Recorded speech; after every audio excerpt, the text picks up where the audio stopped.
10 more laps to go. My 66 model has been raring to go. I worked a lot of hours getting her ready to go, fixing up the engine so she won't blow. I'll be a winner, I know. 10 more laps. Hello, welcome to Paul's Place. This afternoon we'll be running the fastest 1 hour in afternoon time, and anytime we're on the show it seems like we just get started and somebody's holding up a sign saying 30 seconds for our off, so we want to get some things in today before the 30-second sign comes up. It's going to be a little bit different today. Up until now we've been discussing racing, and usually racing in the past, racing in the history, 30 years ago or 10 years ago or 15 years ago. Today we're going to be discussing racing in the future. The people I have with me today, on my left, Rocky Fisher. I think everybody knows Rocky in the area. Rocky's getting ready to promote another show out at Quality Inn. What do you got out there? Quality Hotel. It's the second annual collectors and memorabilia show, all for auto racing. We'll have probably about 85 vendors out there, same as last year. Possibly this year I'm looking to put in a few vintage race cars on display also. So it's coming along real good. That's next week from Sunday. Week from Sunday, yeah. In November 28th at the Quality Hotel, West Coliseum Boulevard. We'll be out there, or at least I know I'll be out there. Yeah. I have a table. On my right is a person I never met till we got here today, Tony Barhorst. Tony, you're a promoter of midget racing. Right, we've promoted the indoor racing at the Fort Wayne Memorial Coliseum Expo Center the last 6 years. It's been a show that has featured drivers from all sanctioning bodies around the country, but it was an independent show. This year I'm looking forward to bringing in United States Auto Club back to the home where they started their first race ever in Fort Wayne in 1956. They ran at the Coliseum until 1989, but we're looking forward to bringing USAC back here this year and all the drivers, the up-and-coming drivers that they have, on the scene here. Yeah, I remember USAC. USAC used to be they used to be involved in everything, big cars, midgets, sprints, and they even had their own stock car show. John Markham ran that for a while before he started ARCA. And yeah, that stock car division would be something that they would probably like to have back today. I mean, they ran out of, they only had about 2 or 3 pavement tracks that they thought that they could run on, back in the early 80s, and now with the explosion of asphalt tracks, it'd be nice to have a stock car division there. But now you notice all the drivers, or most of the drivers, are coming out of the USAC ranks that come up to NASCAR, and you don't really need to tick them off. Ryan Newman, Tony Stewart, you name it, Kenny Irwin from the past. They're all the guys that are coming up now. I can remember back in my racing days. Of course, we've got to go back a little bit. But if you went down south racing, you didn't make it. Freddie Lorenzen was the first guy. He came out of Illinois. If you wasn't one of the good old boys, you didn't last too long down south. That's right, but that's, USAC's where all the good stock car drivers are coming from right now, most of them anyways. And really, we're a fan of open wheel racing, and it's good to be able to be here today at the fine library here to talk about, the races here. And you talk about indoor racing, all the stars, basically come through the United States Auto Club, and we're looking to, really build on that. And, pretty much December 29th and 30th, it's going to be kind of a racing festival. We're going to have 60 lap features each day. And we're going to have other divisions like the UMRATQs, which has almost a 50-year history also. Yeah. Rocky Fisher mentioned today that he had ran that series for 1 year, and that's another series that Tony Stewart came out of. So basically, we're pretty excited about it. We have a former winner here today, Mike Fedorchak, that has won both at the old Coliseum, where they had a fine track, and he's won at our new track a couple years ago. And his car has actually won the races twice. Tony Stewart ran his car in 2001, and Mike came and ran and won the races here a couple years ago, and so he's the only one of the drivers of the midget car ranks that have won in both places. Well, Mike Fedorchak is the other part of our personnel here today. Mike, you're not only a driver, you're a car builder, aren't you? An inventor and builder and so on? I do it all. I've been a gopher, I've been a pit guy, I've been a tire guy for Stan Fox at the Indianapolis Motor Speedway. I've built my own cars, worked on my own cars, worked on other people's cars, driven my own cars, driven other people's cars. Yeah. So I think I've pretty well seen about all there is to see You're, locally with midget racing. you were the one that gave birth to the Munchkin. That's correct. That was an offset car of some kind? Yeah, it was offset, and probably the biggest factor in that car was just the lightweight. Yeah. And pretty much a radical design where I tried to take the best of everything that I had seen as far as race cars go and put them all in one package, and I took a gamble on building the thing, and it went. It took off and Yeah. really set the world on fire for a while. Did they ever disqualify it any places? I mean, did they ever say you couldn't run the car? Yes, they did. Actually, the first race that I won with it was at Grundy County Speedway in Morris, Illinois.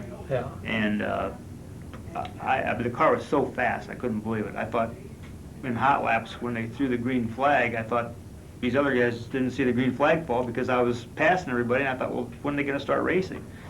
And then later on that night, I won and lapped, I think, every place but second place.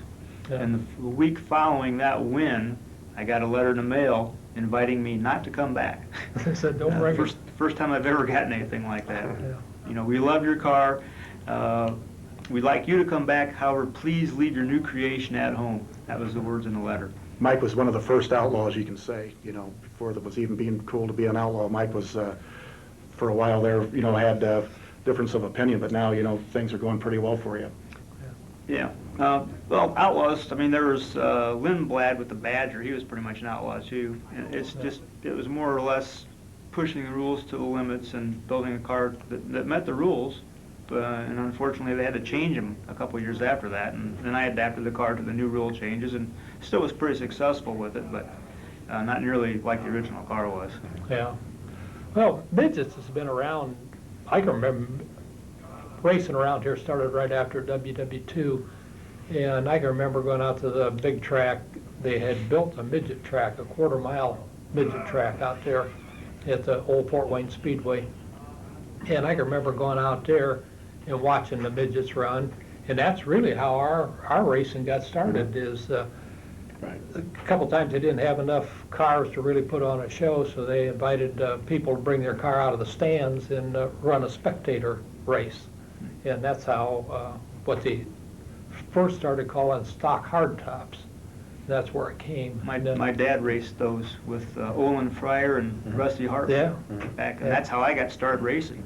Yeah. Basically, I mean, I sat around the dinner table and listened to my dad tell stories about Rusty and Olin and some of the antics they did at the Fort Wayne Speedway, and they ran at South Bend and at Warsaw. Yeah. And it generated a lot of memories. Yeah. Well, we ran around here at a lot of different tracks. A lot of tracks that we don't run today. Van Wert, Kendallville, Hicksville. They were all horse tracks, half-mile flat dirt horse tracks. And Warsaw, of course, was a quarter-mile dirt track right on the lake. South Bend out on 2. Now, it used to early ran Playland Park, but I don't really remember Playland Park. That was a half-mile. That turned into a housing development.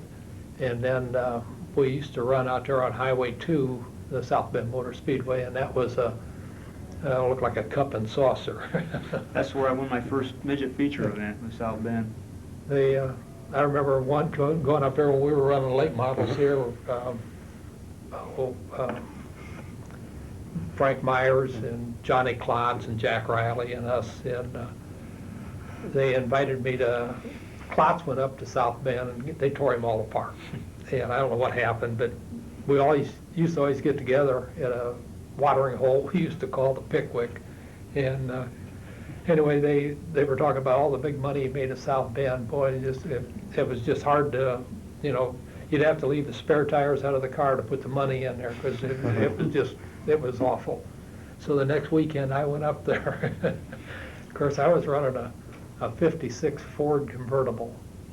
And the guy, first they wasn't going to leave me in the racetrack, and then the guy that owned the racetrack said, yeah, I want to see that run. So they left me in and they put me in with the modifieds. Yeah. And all the modifieds run on the bottom of that track. When that convertible, I ran up on top. It was 2 different races all night long with that thing. But midgets, midgets around here, they came for a while. Wally Polar had midgets. Well, that's how I came to come to Fort Wayne. Yeah. Was years ago, a driver would just go to a racetrack wherever there was races and could Mhm. pick up a ride. Yeah. I can remember that. I'm talking about the Yeah. late 50s and early 60s. And the reason I came to Fort Wayne was there was about 8 midgets here. Yeah. You had Wally Polar, you had Gifford, you had Gale Hauser, Earl Furman, taking indicator, Yeah. Webb Arthur before he died, Bud Fellheiser, Wayne Zuber, those were all. And most of those they had drivers, but from week to week, there'd be an open seat for some reason. Yeah. And I'd pick up a ride, Well, Well, I drove 200 miles without a ride, just enough money to get there, pick up a ride, race, make enough money to go back home, But I landed in Fort Wayne because there were that many midgets here at the time, and that would have been 61 and 62. Yeah, it was about that time that Jack Riley and I don't know, there was a bunch, seemed like it flooded South Anthony with them. Mhm. We all got a chance to sit in one of those. And it never impressed me, so I think I only rode in a midget once or twice, and that was enough. They weren't like that stock car I was used to with a roll cage around it and a roof over the top. And Yeah. so you're promoting these things, but with USAC, what are we into now? I remember early midgets used to run Ford 60s and used to run a Continental engine, and that's what Wally Polar run, wasn't it? No, Wally had a Studebaker. Studebaker. Well, that was Continental. 6-cylinder Studebaker.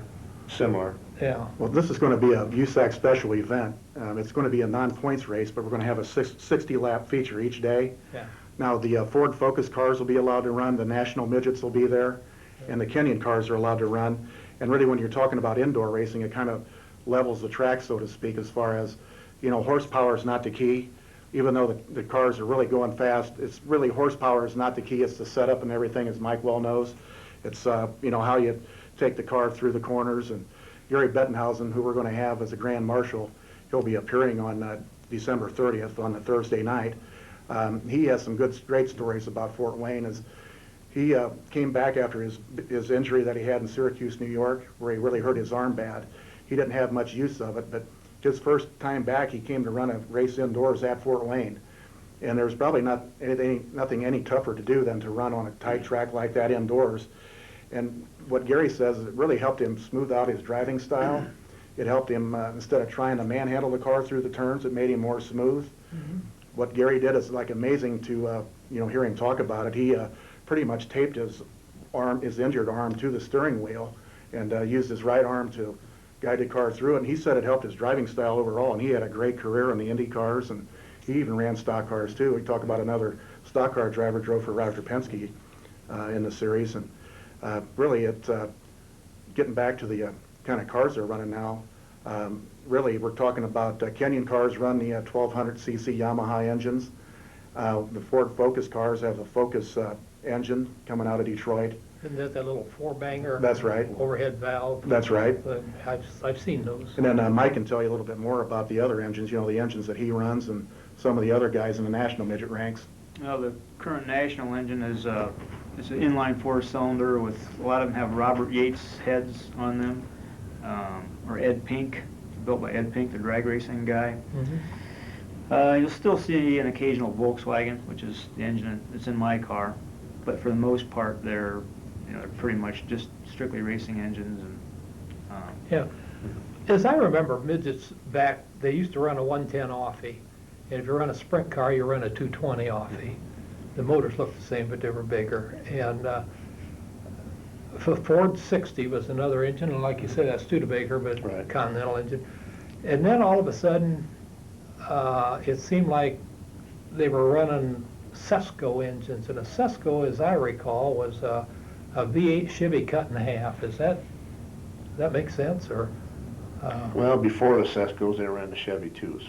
Okay. And then the Chevy 2 kind of evolved into the Sesco, and then the guys start really molding the blocks just like they're doing now and hanging names on them, yeah, as I recall, the Sesco is a specific custom-made Right. engine. Yeah, Right. that's what it was. Then they ran a Wankel engine.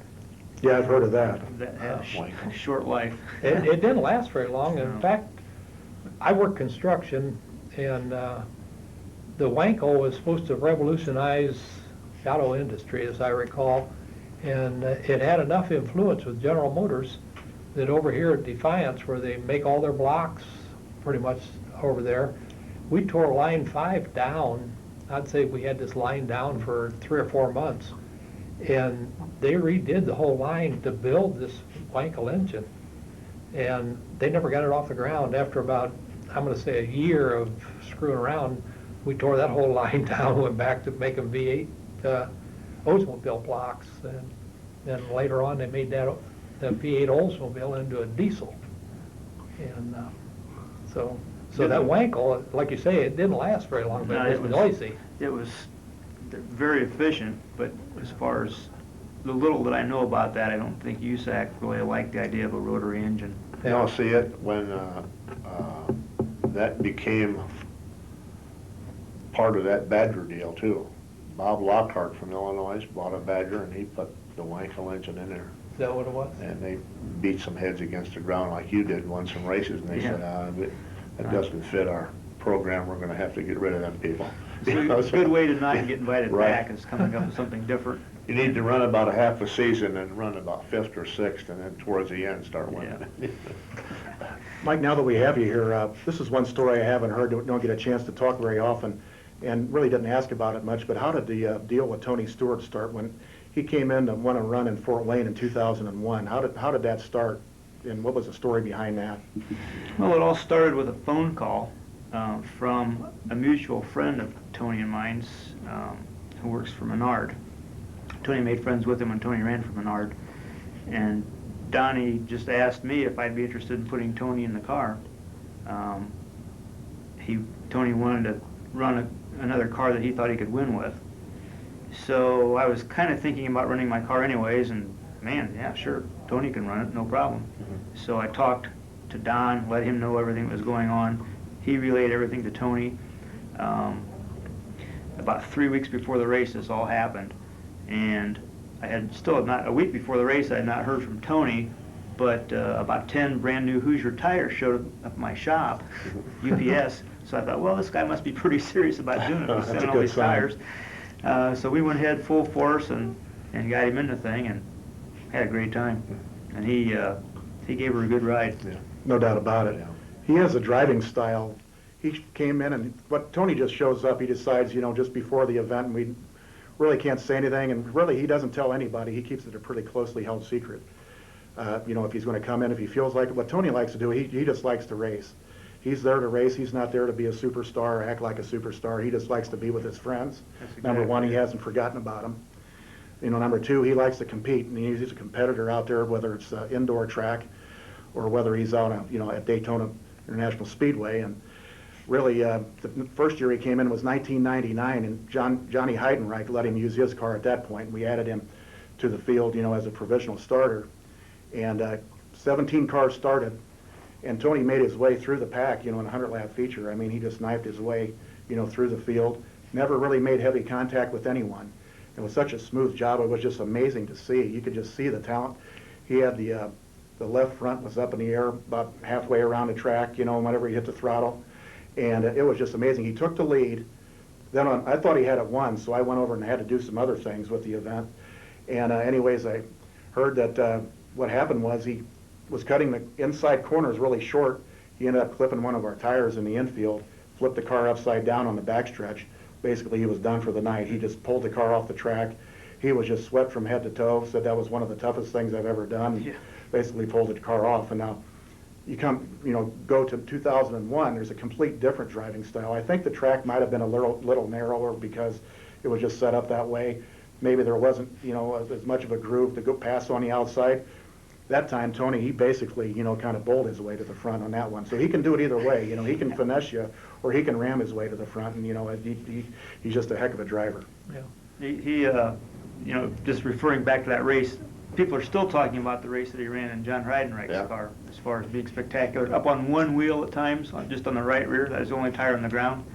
I was going to bring that up before you did, because there were some people, I was still working at Tokheim, and there were some guys sitting there that never really knew Tony Stewart or heard him, just a little bit. He just started in NASCAR. And so I'm sitting there thinking, geez, Tony Stewart's here. I said, these promoters are smart. They're going to add him to the field. And then they announced it. I said, there you go, now you're talking, you know. Yeah. So he started last. And I told this guy, I said, he's starting last. I said, but he's going to, there's your winner right there. And he said, he ain't going to win it. He said, it's too far to go. There's no passing or nothing. I said, I got $10, says he's a winner. The guy said, I'll take it. Well, he just, like you said, he went inside, outside, he went everywhere. He never really hammered anyone. I No, mean, no, you know, this driving style was different, but he can do it either way, you know, And, so the- it was amazing. The neat part of that was Johnny Heidenreich's midget. Well, Johnny Heidenreich was in Tony Stewart's TQ. Yeah, yeah. And Johnny Heidenreich did the same thing. He got to the front. People were cheering for him. They didn't know Johnny Heidenreich, but they knew it was Stewart's car, see? And then he crashed down a backstretch and flipped, and Stewart went out there and put his arm around him and rubbed his head, and I said, you know what he's telling him, now we're even. We tore up each other's cars. Yeah. You're talking about the Expo Center out Yeah, here. yeah. You know. Yeah, He did, that he was ran. that was a good night of racing that night, boy. The people went wild in that one. He tried the other driving style when he was in my car, Yeah. like Tony was talking about. It was almost embarrassing for me because I've always subscribed to the theory that with open wheel cars you don't touch anybody because you have a chance of going for a ride also. Yeah. Tony got in the car and he ran into every car on the track. It was, yeah, I enjoyed winning. I enjoyed watching him, but I would think I would have rather seen him do it the other way. But he gave me a few tips that I tried the next year, and you know it works. We ended up giving him the bumper off the car after the race was over with, and he signed it, and I think all the people on the crew signed it. And I gave think it the to him. majority of the guys were okay with it except Bobby East. Wasn't he the one that was probably the most upset? Wasn't he the I guy? think that's why Bobby East, that's the only year Bobby East came in to run with us, and I think he had heard Tony was going to be there. Yeah. I mean, that might be the only guy that knows Yeah. Bobby East and that crew, and Yeah. Heidenreich. You know, all the friends would know, but basically Yeah. they keep it pretty tight Right. secret. And I think that's why Bobby came in, and Bobby won that first night Yeah.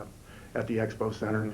And what happened with Tony that night was the Munchkin broke down. I don't know exactly what happened, but Actually, he just spun out twice. Oh, is that right? His I didn't first- know. Yeah, first time in the car, and he was getting used to it, and I thought something had broken, and he No, basically got out of the car and stomped off the track, and I think he was going to leave that night. You know, he planned on running one night. yeah, he was going to leave. And here's what I believe. I think he had a date set up with his mom to go shopping the next day. He had to call off the shopping date. Yeah. And he ran an extra night, and his mom told me about that too when we came to visit the track. You know, I think she wasn't real excited about Fort Wayne, you know, because of that. And I said, well, come on over. You know, we'll get a room over there at the Expo Center. We'll have a hospitality center. Yeah. We'll just have a Christmas party there. He had a pretty strong conviction for winning that race. I mean, he's Yeah. won, I mean, that was kind of something he wanted to add to his resume because he had never won an indoor race up to that point, as far as I know. I mean, I think that was the first one that he ever won. That's what Yeah. I mean about the competitiveness, you know.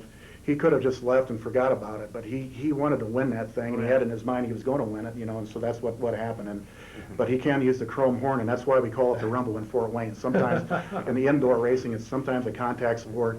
There is a lot of passing, a lot more than what people realize, and that comes back to the story I mentioned. Gary Bettenhausen just has a million of them like that, and he was telling me about the time he started from the back of the pack, and Rich Vogler was ahead by about 2 laps. Anyways, Bettenhausen had a bit of a problem, but he came back and made his way through the field like Tony did. And basically, when he started getting close to the lead, Gary said he could hear the crowd through his helmet, which you can hardly ever do in racing, and he could hear the crowd cheering. That's how hard they were cheering at the Coliseum. I was for him to there win. that day. So, and it's really amazing. I think that Bettenhausen's one of the best ever. You know, when you consider, you know, you got to rank him up in there in the top 20 anyways of all-time racers. Even though maybe he didn't get that Indy 500 win, you take the whole career in midgets, indoors, and you take, you know, the Indy cars and what he all accomplished. You know, really a great, exciting career. Gary's a lot like Tony to some degree, because I watched Gary back when I was racing. He was racing, and when he was driving for Penske, and like the same way with what Tony does now. Tony, I think he gets clearance from somebody before he sets in something else, but sometimes I don't think he does. But that's neither here nor there. But I remember once when Bettenhausen went out racing, and they ended up over around Toledo somewhere, and they were running MIS with the late model, or not late models, but Indy big car, cars, yeah. and he got tore up, and he ended in the hospital. And it's race day the next day, and Penske's looking for the driver, and he don't show up.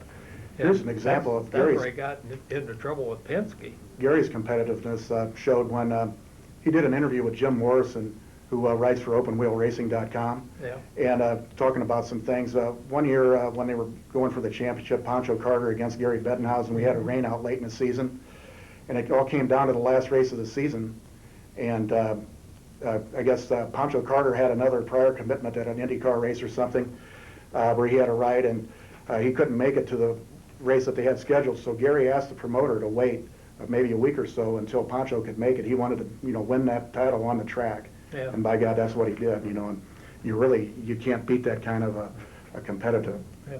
On I was that. at MIS when Merle Bettenhauser lost his arm that day Mhm. on the back straightaway Mhm. there.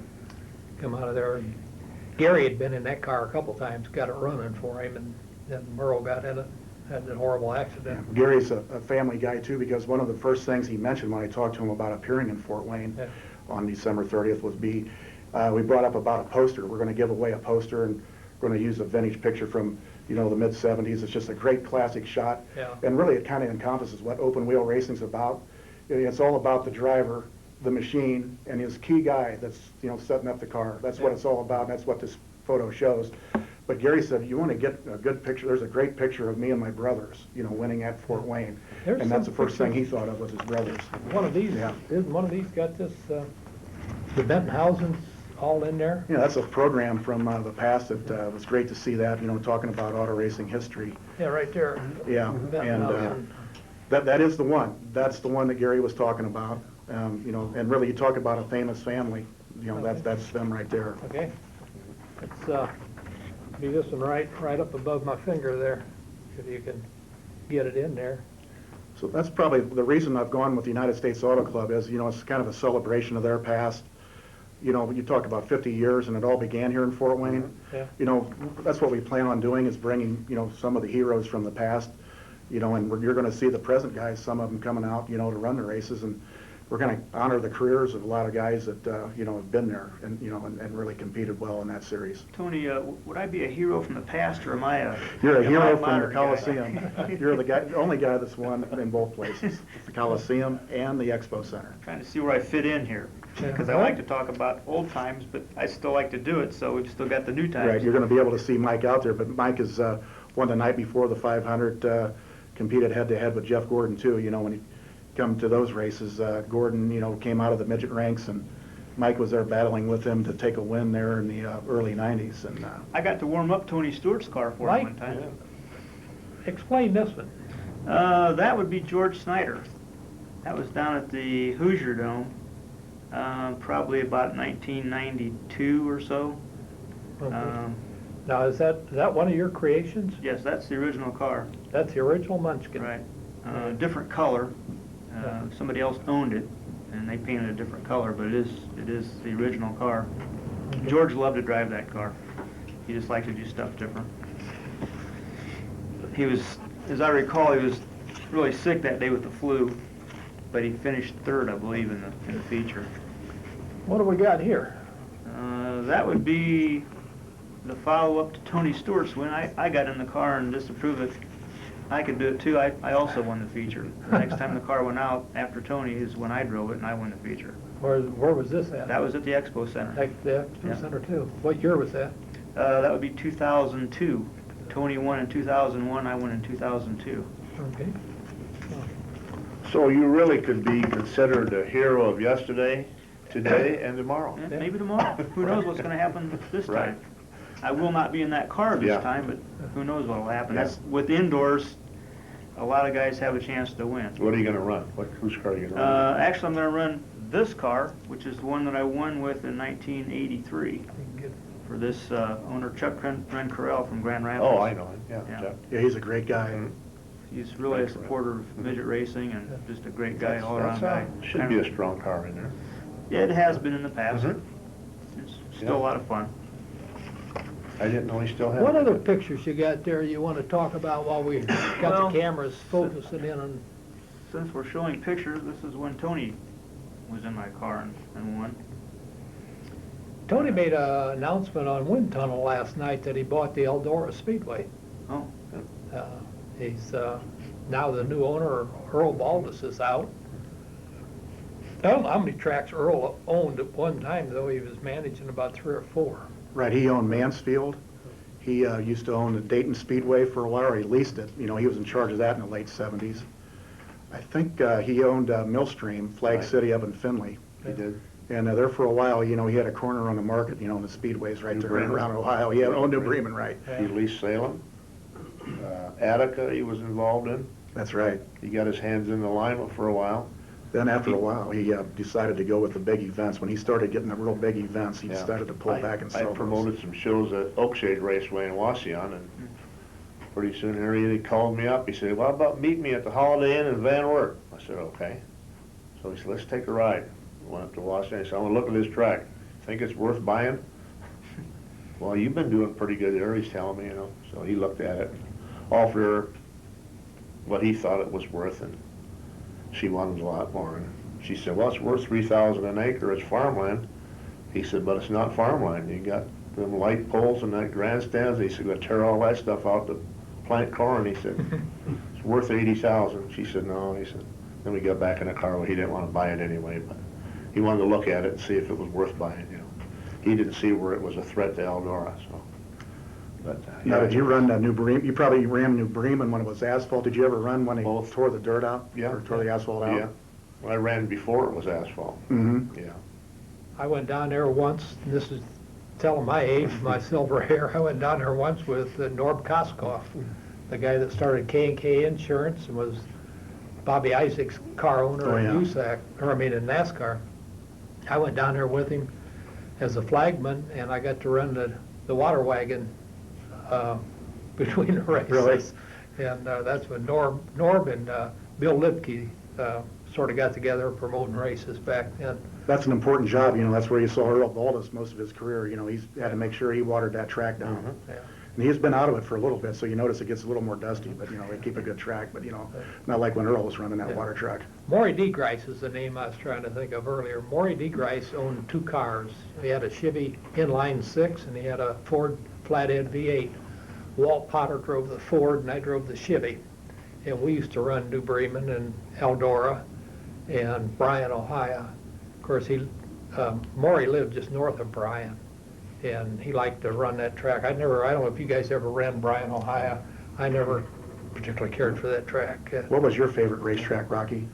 You know, Eldora, Lima, I made my living between them 2 tracks for 10 years. Eldora's a racetrack, you know, I had a Yeah. friend that runs a 360 and he decided, you know, he's gonna move up from Lima Land and then go to Eldora Mhm. because they wanted to bring in some sponsors and Mhm. stuff, you know, run in front of more people. Mhm. Anyways, what happened there was that first night, you know, he went out and hit a rut and he was running all by himself and, you know, end over end, you know, Yeah. and that's the kind of thing you can get into Oh, Eldora. yeah. That's a whole different Oh, yeah. story when you start running that. Yeah, it's, you know, we talk about all the money that the high dollar shows that it runs, you know, had been running. Yeah. In 1968, 69, 70, I won Lima, Track Championship, and Eldora. And Eldora at the time was running Sunday afternoons, a lot of Sunday afternoons. So he tried to run some Saturday, well, he did run Saturday nights. Mhm. Sunday afternoons, the crowds were pretty sparse, and there were some shows that I won $150, some for 300.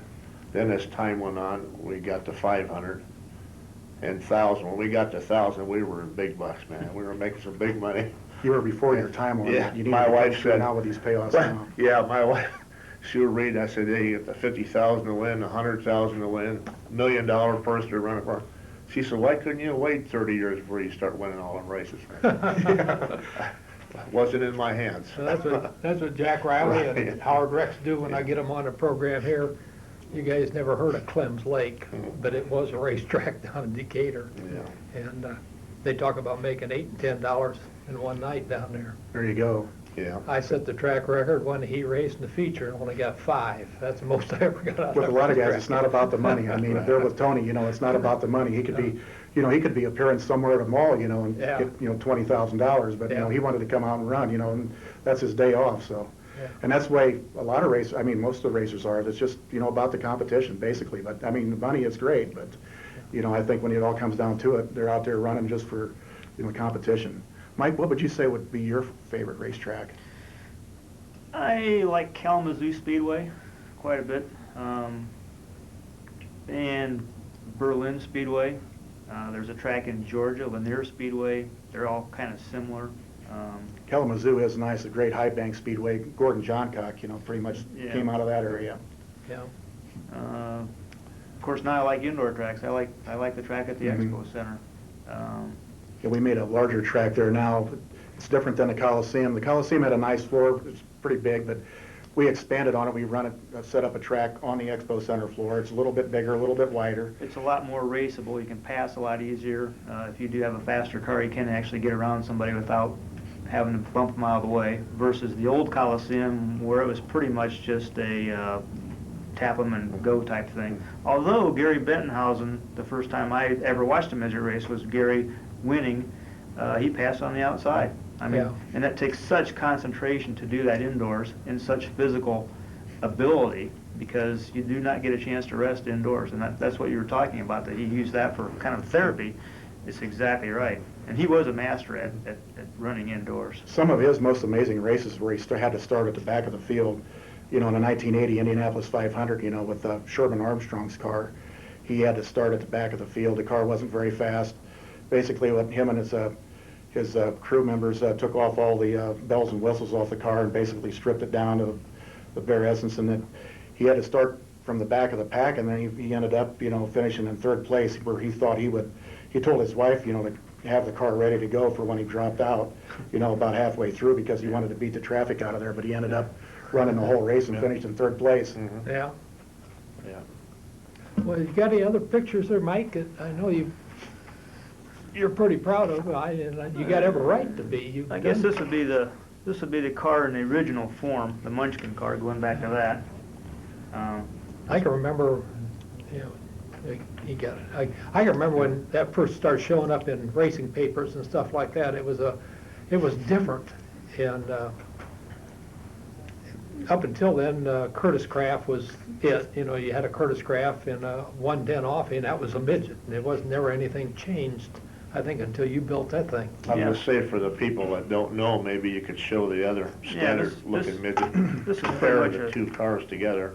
This was one of the first cars that I built There that you was go. pretty conventional appearing. That's sort of like Curtis Craft. Yeah, same rounded tail and conventional hood. That's got a Volkswagen in it? Yeah, it's got a Volkswagen engine. This car was pretty successful right off the bat also. Yeah. And it's still running. Actually, I built this car in about 1982, and it's still running. It still races indoors. And I think Dave Darland won the Hoosier Dome with this car. Was it that orange Zero car or what? Yep. Is that right? That's from here on back. It's that car. Well, that's amazing. You wouldn't know the difference on that. Yeah. It's good to know. It's chopped up now, but It's good to be able to talk over these things Yeah. during the races. We don't get a chance to talk Right. about, what the origins of the cars and, how everything's going on that. And this other picture, this doesn't really relate to what we're talking about, but it's kind of one of my favorite pictures. Stan Fox is a pretty good friend of mine. This was actually the last race at Ascot Speedway in Gardena, California. He won the last race ever held there, and I was there that night working on his crew. Just had great memories of that evening. Not really relating to what we're talking about, but it's just a picture I brought along. Another good guy we always rooted for, Stan Fox. I Yeah. saw him at Eldora Speedway, after his injury, and he was there for the Fork Round, there as a fan, watching the races, couldn't really stay away from it. He truly loved racing, and he was another person, like you were talking about earlier, that would race the Speedway one day, and within a couple of days he'd be in a midget someplace. He liked to run at Sun Prairie, Wisconsin. That's kind of where he cut his teeth. Just really exciting to watch. What the driver by the name of Don Branson, ring a bell, he was Sure. about the same way, wasn't he? He'd jump back and forth between sprints and midgets. Oh, yeah. When I was running USAC back in the 60s, he ran everything. Well, most of those guys did. I think, to me, that's the reason the Hoosier 100's down from what it used to be. They used to go to Hoosier 100, there'd be 30, 40,000 people. Now they have a hard time getting 10.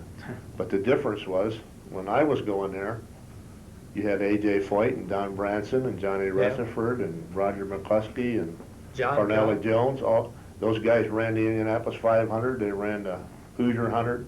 They ran Eldora, New Bremen, they ran indoors, they ran midgets, sprint cars, dirt cars. So the people knew those headliners were gonna be there, you know. Yeah. And they ran the double diamonds where they got up on the fence and got them sideways. Now the tires are that wide. They run around the bottom, and the people don't even know half those guys because they don't run the 500. You know, it's not the same environment. So I think that's what's hurting that race. Yeah, but what do you do to get it back to that? Well, I mean, you can't go backwards. we've been trying for No. years to mix that and bring it all Right. back like it used to Right. be, but who has the answer? The reason you're seeing a lot of drivers advance from the midget ranks up into NASCAR, or used to, you know, the IRL it was, but it's kind of changed a little bit now, is because it's like Mel Kenyon says, Right. these midget cars are the most responsive, you know, fastest, most responsive race cars out there. And guys, I think, you know, really get a feel for, you know, the seat of a race car, you know, and really that tells them how to communicate, how to set up these cars, and that's It does. what those guys are doing a good job at, you know, is communicating how to make the changes on the car. Yeah. Well, midgets, I don't know, it used to be, I don't know, maybe Ken yet, this, is, of course, I never was involved in it, but I was around it. I worked some of the tracks for Rocky and that. My brother and I have done timing and scoring also besides around here, but you could run all season long with a set of tires. Well, we talked about, at the beginning of the show, you Yeah. talked about the future of racing, and from my perspective, I think the future of midget racing is going to be in this new Focus series. Yeah. Because it is a more economical way to go, with the engines being sealed and a set price on them.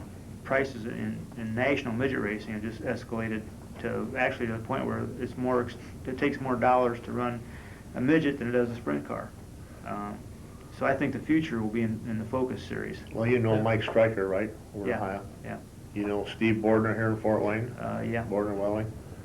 Well, Mike Stryker, well, Steve Bordner used to run go-karts and stuff with the guys over in Ohio. And that's when he met Stryker, who was building go-karts and quarter midgets and stuff. Stryker, I guess, is like this with Everingham. And they got the Ford Focus going in North Carolina.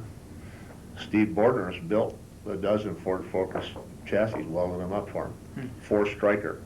You're exactly right about that, Mike. What it's doing is these Focus cars are affordable, and it's taken midget car racing back to areas where it hasn't been seen for a long time, and into brand new areas like the Carolinas, New England, and you know, the Midwest here. And one of the nice things about our indoor races is anybody can buy a pit pass and come back and see, you know, Mike work on the car, see what it takes to set it up. They can, you know, talk to them and see what these race cars are like up close. You know, when kids are able to come in, it's what's known as a cold pit area, so you don't have the race cars driving through the pit area, so it's safe. And, you know, it's a great thing to do, you know, to take some time out in between, you know, races to see what the guys are doing to set these cars up. Yeah. And you can walk around in the pits and talk to these guys, and in 5 or 7 years, you may see their name in a NASCAR program. I mean, that's because there are guys coming that will race here that Yeah. will be there eventually. I can remember at the Coliseum, it used to be in the basement, the pits were, and then you had to wait on the elevator to bring the Yeah. cars up to the second floor and push them off. Yeah, now we have race cars all around the outside with the Expo Center. You got one of the nicer buildings in the country. It's got like 108,000 square feet, plus we use that basement. Yeah. But we got race cars all around the outside, you know, in different divisions. You're talking about the TQs, which Tony Stewart owns 2 of those. There again, you know, with Tony being that busy, you never know, but it's never really going to tell you. But, you know, basically he has cars that he owns, and whenever he has that, you know, he could be there, he may not, but he's only going to tell you. You'll know it when he gets there. Yeah, he never got a hold of me until the night before he actually got in my car to drive it. Till then, I was talking to a third party, and it's like, well, I hope he shows up. Yeah, because he did. could change his mind. And I couldn't tell anybody he was coming because I didn't know for sure. Yeah, well, that's, Dave Despain last night on Wind Tunnel was trying to, he says, when the race is over with Sunday, where are you going to be Monday? Tony says, I'm going to be somewhere, but you're not going to know where. Yeah, he doesn't tell anybody where he's going until he gets there, you know, and then, you know, that's the way he is. You might mention that from a local, besides Mike being there from Yoder, you got a Fort Wayne car. He's going to be there. That Jeff Kaiser, there'll be no wing on the car. It'll be just a standard midget. And I found out today that Mike Fedorchik also built that car. So Mike's built about everything. a lot of local flavor, and I suppose Mel will be there, won't he? Oh, yeah, Mel's going to be Okay, there. so here's the show at Bear Field. back in, say, 1977 or 78, when Mel Kenyon, at the time, was driving for Sherm Armstrong, and he won the feature out there. He's done very well indoors, too. In his younger days, was able to work the inside and the outside groove. Yeah, he's to the all-time perfection. midget car winner in Yeah. United States Auto Club So- history, 7-time champion. Right, so.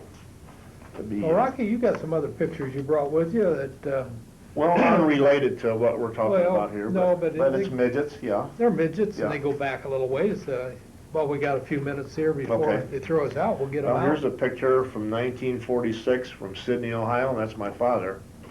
About 10 minutes before he went out and broke up from the belt, from the waist up, he was just mangled. Was that at the fairgrounds then? Yeah, yeah, the track was real wet, and they only had about one groove, and he tried to make it two, and got out in the mud and got on that wood fence and flipped it, and, you know, no roll cages or nothing, That's the thing about open wheel Yeah. racing. Through the history, the bravest drivers have always been in open wheel racing. I mean, you're out there, you know, you got to slice and dice out there on a Yeah. track, going at top speed, and you're talking open wheel cars.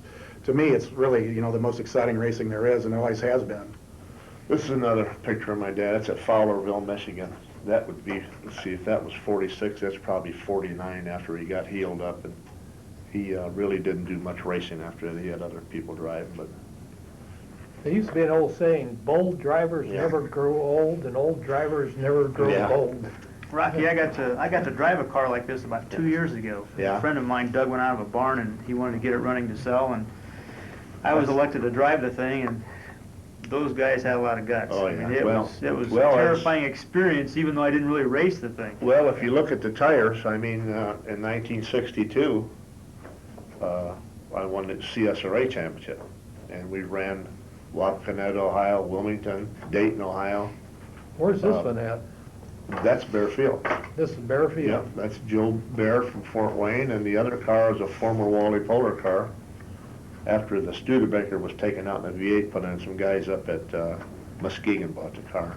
I think it's not Bud Adams, but Bob Adams is the driver in that one. But that's about all I've got really to show you, just the difference in yesterday's midgets and today's midgets. Okay. Did you bring anything down to show, Tony? Not really. I think you got a lot of great stuff here. You know, that's why I'm here to talk about, you know, the history of it. This, I don't know if you've shown the front of this cover of No, this racing is, from the old days at the Coliseum. Yeah, this is 1976, I think. That's Coliseum. You can tell by the way that wheel's bent, they're not gonna race that the rest of the day. Yeah. That's, Yeah, they may be able to fix that, throw another axle under it, they could. yeah. Yeah, that's the reason they call it the Rumble in Fort Wayne, Yeah. you know, these days. And This, there's this a is, yeah, this is the racetrack itself. I remember this. We had a destruction derby once on this track. Is that right? Yeah, and a blizzard hit.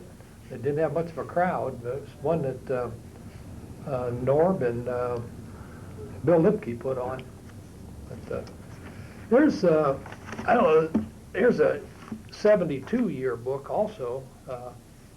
It's got a little bit of history and everything in here of Bruce Walkup, he's in here. Rich Vogler, Don Vogler.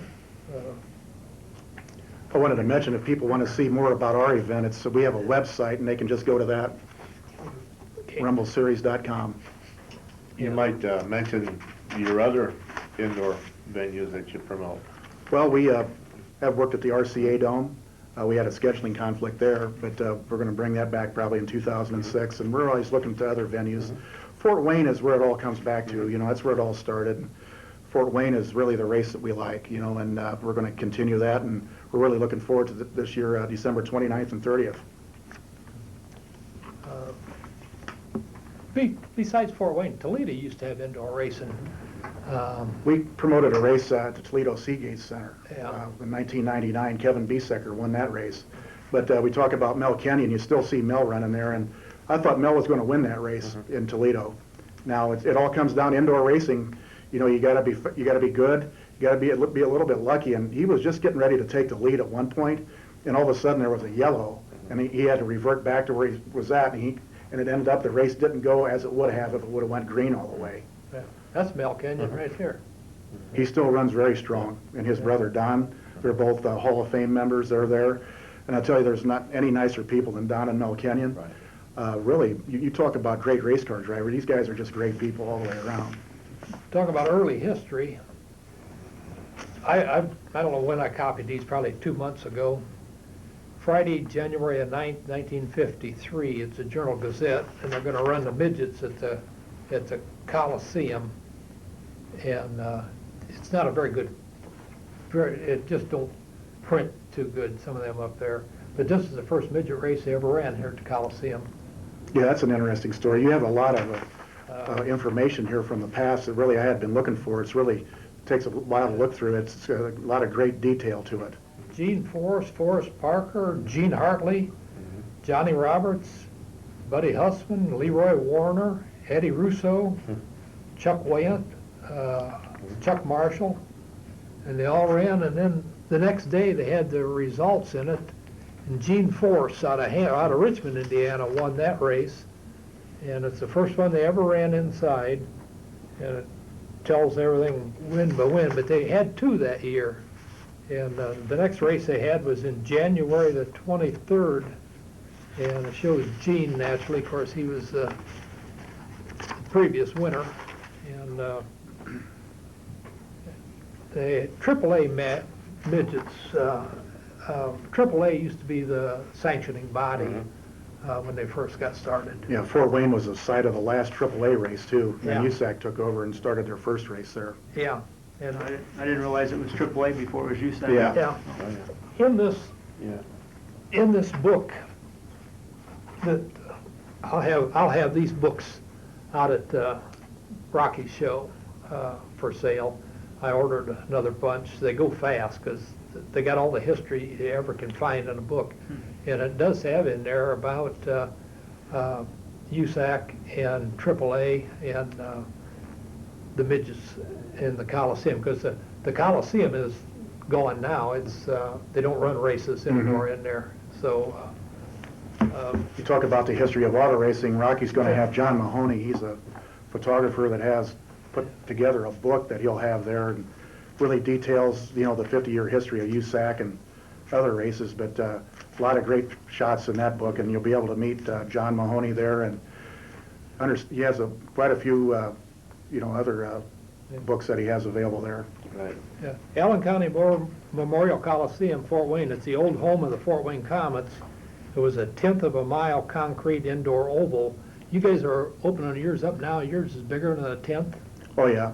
Yeah, it's probably more like about an eighth. About an eighth? Yeah, I would say. Okay. It feels like an eighth. Mhm. Yeah, they run that 10th from 53 to 89. The last AAA race was held on December the 27th of 55. Don Branson was the winner. And then the first USAC race was held January the next year, and Gene Hartley was the winner of the first USAC race in there. Indoor racing really has a great history. They've raced everywhere from the Seattle Kingdom, to, the Cow Palace in San Francisco. And Dick Jordan from United States Auto Club has the whole history of that. We're going to put that up on our website, rumbleseries.com, and we'll be able to, go through all the history there. But, you talk about the RCA Dome, and you're talking a lot of indoor venues, and the book you just showed here mentions all the indoor facilities and really all the racetracks that there really ever has been that you can really go back to. Before the RCA Dome, we used to run at the Coliseum at the fairgrounds in Really? Indianapolis indoors. Yeah. I ran there 75, matter of fact.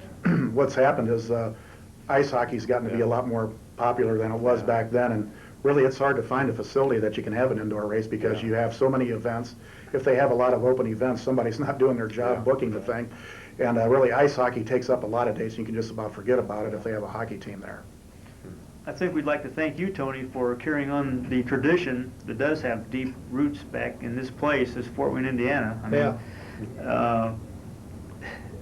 It takes a lot of fortitude and dedication and heart to carry on what Tony's doing. What we do is we just set up a racetrack basically from nothing there and bring in concrete barriers and set up the racetrack, and it's really a lot of fun to be able to meet and deal with a lot of the fine drivers through all of our series. We have fine local drivers that are going to be running the other divisions, and to be able to deal with Mike Fedorchak, Mel Kenyon, guys that have been winners in the past, that's just great personalities, and people will have the chance to meet these people, when they come into the pit area and go to the races, because we will have an autograph section each day, and we'll be giving away a free poster of Gary Bettenhausen, and we really look forward to it. It's kind of like a get-together where people can talk about racing and see some, really see them rumble out there, because, like I say, it gets to be a contact sport sometimes. And that's what it has been every year. I mean, we've talked about that. Guys that are on my crew have talked about that with other guys on other crews. It's really just kind of an event and a party where you haven't seen your friends since the summer racing series, and it's a chance for everybody to get together after Christmas and for the holiday season and kind of catch up on what's been going on and race at the same time and have a lot of fun. We used to have a before the race party. A couple days before the race, we'd have a get together and show movies of certain races, like the Daytona 500, Indianapolis 500, or something, and have some beer and pretzels and stuff like that, and then everybody get ready for the, say, Sunday, the race, and go on out, but like a field day. Yeah, that's what I like about the show that Rocky has, is, is you're going to have a chance to do that right after the Thanksgiving holiday. You're going to be able to get together and talk about some of the events from the past and, the future, and, I'm sure you never know who you're going to see there at that show. That's for sure. It's altogether different. Yeah. What other places do you promote besides Fort Wayne now? Well, basically, my background, we come out of the country music and music festival promotion. We out of Fort Laramie, Ohio. We have a website there, countryconcert.com. That'll kind of explain what that's all about. And we built up an event over the last 25 years where it started from a one-day event with having Louise Mandrell and Johnny Russell from, he wrote the song Act Naturally that the Beatles recorded, and started from a one-day event with about 4,000 people into about a four-day event that features like Brooks and Dunn, and around the 1990 period we had Garth Brooks, some of the up-and-coming guys from back then, and Alabama, and so really I've been involved in racing for about 7 years now, and really what I do is I try to take the marketing that we've learned from the music and entertainment field and bring it to these open wheel races, and it takes quite a team to run these races, and Larry Bose, we mentioned Eldora Speedway, is going to be our race director this year, and it takes a squadron of people to be able to put on one of these events. And what I try to do is just take our marketing that we know and bring the information to more and more people via the website and via radio and television, and hopefully it's something that is just a good time for everybody. So that's really where my background is from the country music background. Well, nothing wrong with that. Country western is probably the predominantly message around here. Any chance of combining the two for an event? We've always thought about it, because racing people are serious about their racing, and you got to be careful in what you do, because they're there to see racing, and that's what they're going to see. So you got to be careful so you don't take up a lot of time. But I thought one time, you never know in the future. Charlie Busher, here's a guy that runs Dave Furman's Kenyon car, and there's another guy that's originally from the Fort Wayne area, Dave Furman. Yeah. And he has about 4 or 5 cars, and Charlie Busher runs one of Dave's cars, and he's in Kenny Breck's band. He's the drummer for the Kenny Breck band, and he comes from a rock group called the Y Store that had a top 10 hit, about 3 or 4 years ago. So you never know who you're going to see running these cars. They come from the entertainment field too there. Well, we're down to the last 10 seconds, I think, of this program. This 60 minutes has went fast. We're over with now. I didn't hear the music kick in, but I think the program is about to an end.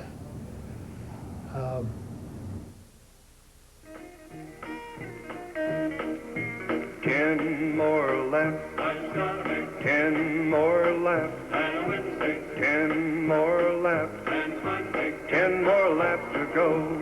My 66 model has been raring to go.